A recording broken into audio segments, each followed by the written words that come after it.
Phénomènes étranges et inexpliqués, histoires insolites, énigmes non résolues, mythes et complots. Je refais la mise en garde. Parce que je veux pas avoir des courriels de bêtises en disant, écoutez, les enfants sont tombés là-dessus, puis c'était peut-être pas approprié pour eux. Christian nous l'a dit déjà il y a 45 minutes. Je l'ai dit tout à l'heure. Tu nous as prévenu, c'est une histoire macabre. Oui, une histoire épouvantable. OK. Donc, dans nos effets mérides du mois de mars, je te ramène, on est à la fin du mois de mars 1879. Donc, à ce moment-là, on est dans un petit village, Saint Albert, ça se trouve à l'ouest de Edmonton, en Alberta, et on voit débarquer au village Swift Runner. Swift Runner, c'est un autochtone cri. Il est on l'appelle en français coureur rapide, et son nom autochtone, c'est Kekuchi Kuchin. Donc ça, c'est son nom de cri. Mais les gens le connaissent tous comme sous le nom de Swift Runner. Pour te donner un peu l'idée du personnage, c'est une armoire à glace. Le bonhomme mesure 6 pieds 3, 6 pieds 4. C'est 1,90 m à peu près, solidement bâti.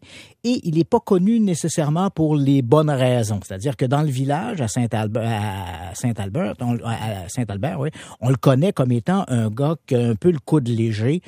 Et lors de beuveries, il devient assez violent. À quelques reprises, on a dû même le mettre à la porte de la ville. Il faut savoir que la ville de Saint-Albert est une ville qui a été fondée quelques années plus tôt par les pères missionnaires Oblats, qui ont beaucoup travaillé là, vers l'ouest là, pour la mise en place de villages. Donc, il a été à quelques reprises chassé du village. Il a même été chassé de son propre village cri, justement pour des actes d'inconduite et de violence. Donc, tu vois le personnage. En même temps, c'est un excellent trappeur et un excellent chasseur. Il fait commerce avec la compagnie de la baie d'Hudson, notamment pour les fourrures, etc. Et à plusieurs reprises, il a servi de guide à la Northwestern Mounted Police. C'était l'antécédent de la police montée de la GRC. Donc, tu vois, c'est un personnage un peu controversé. Donc, fin mars 1879, il arrive dans le village de Saint-Albert. Et à ce moment-là, on se dit, il est seul. Et il se présente immédiatement il est accueilli d'ailleurs par les pères missionnaires, et là, il raconte une histoire tout à fait épouvantable. Il dit qu'à la fin de l'automne dernier, donc qui vient de se passer, avant les grands froids de l'hiver, lui, sa femme, ses 6 enfants, son frère et sa mère ont décidé de monter davantage plus haut vers les terres du Nord, près du lac des Esturgeons, pour passer l'hiver à la chasse et la trappe, dans le but à la fois de trouver du gibier et bien sûr de pouvoir trouver des pots pour rentabiliser son commerce avec la compagnie de la baie d'Hudson. Et là, il dit qu'au moment où ils sont arrivés là-bas, malheureusement, les terres avaient été abandonnées par le gibier et rapidement, la famine s'est fait sentir. Un premier de ses fils est décédé de famine. Voyant la situation, sa mère et son frère ont décidé de quitter leur petit campement. Il faut s'entendre, c'est un grand tipi qui a été fait avec des pots. Alors, la mère et le frère décident de quitter le campement.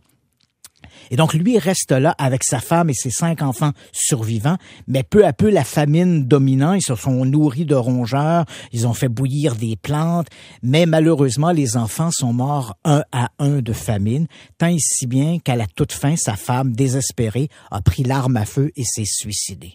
Et donc, lui, restant seul, Swift Runner revient à Saint Albert.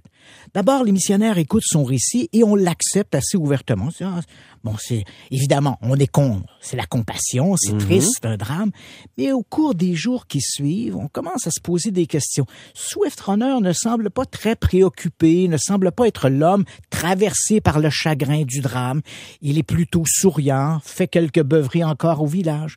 Et là, on commence à douter de son récit.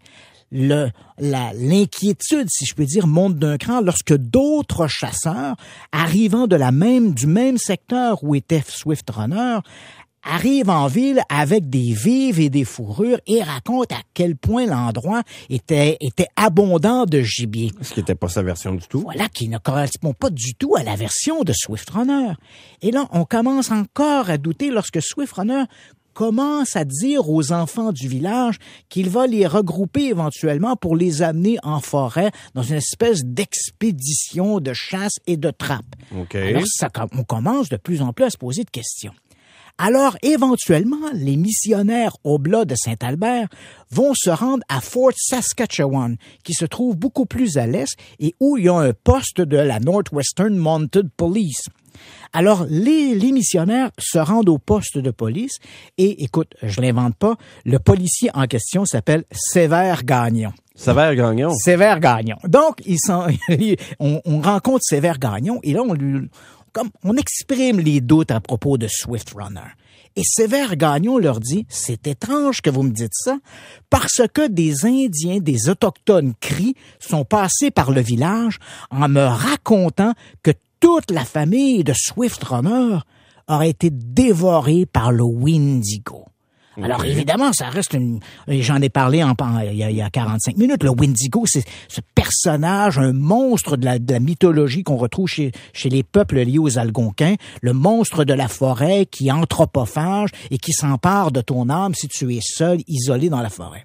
Alors, les policiers commencent à trouver étrange, d'un côté, la préoccupation des missionnaires Oblats et de leur côté, à eux, ces rumeurs concernant la famille de Swift Runner. Alors, le 27 mai 1879, les missionnaires sont de retour à Saint-Albert avec un détachement de la police montée, appelons-la comme ça, qui arrive avec eux. Et on interroge à nouveau Swift Runner qui raconte la même histoire. Mais on n'y croit pas trop. Alors, Swift Runner est placé en détention et le 6 juin, le détachement des policiers exige de Swift Runner de les conduire jusqu'à son ancien campement. Et là, évidemment, tu comprendras que l'attitude de Swift Runner passe de bienveillante à moins bienveillante, mais finalement, il accepte, il n'a pas beaucoup le choix, il est enchaîné littéralement, on l'amène en forêt, et c'est quand même 300 kilomètres qu'on va faire. Et durant ce trajet, à 2 reprises, Swift Runner va tenter de s'échapper, mais il est repris. Et lorsqu'on arrive sur la place du campement, on fait une découverte tout à fait macabre. J'ai ici, écoute, le compte-rendu de la découverte fait par les pères Oblats dans un recueil, et on nous dit ceci. L'inspecteur Gagnon découvre des restes humains, des os brisés, des fragments de peau, des touffes de cuir chevelu et 8 crânes dispersés. Coureur rapide, Swift Runner, affirme que les loups et les ours ont dispersé les corps. Cependant, aucune trace de ces animaux n'est relevée et une chaussette est découverte dans l'orbite de l'un des crânes. L'intérieur d'une bouilloire dont la paroi est couverte de matière grasse semble confirmer les soupçons des enquêteurs. Tout indique des actes de cannibalisme. Swift Runner est ramené Swift Runner est ramené à Fort Saskatchewan, où éventuellement il avoue les crimes. Il a dévoré sa famille. Il va même jusqu'à ajouter, détail macabre, que les chairs de son frère et de sa mère étaient un peu dures. Et durant le procès, il va prétendre que ce n'est pas lui. Il était possédé par l'esprit du Wendigo. Donc, c'est le Wendigo qui l'a forcé à dévorer sa famille. Évidemment, tu comprendras que le jury n'en croit pas un mot. Ouais. Et éventuellement, Swift Runner est reconnu coupable de meurtre. Il est pendu le 20 décembre 1879 à Fort Saskatchewan. Une histoire tout à fait incroyable de possession de Wendigo et de cannibalisme. Incroyable. Merci beaucoup, Christian Page. Ça me fait plaisir. Il raconte ça avec détail. De mémoire, c'est hallucinant. Vous devriez faire ça dans la vie. Vous êtes bon, vous. Je devrais faire ça. 9h56. Philippe Quentin sera avec nous d'ici la fin de l'émission.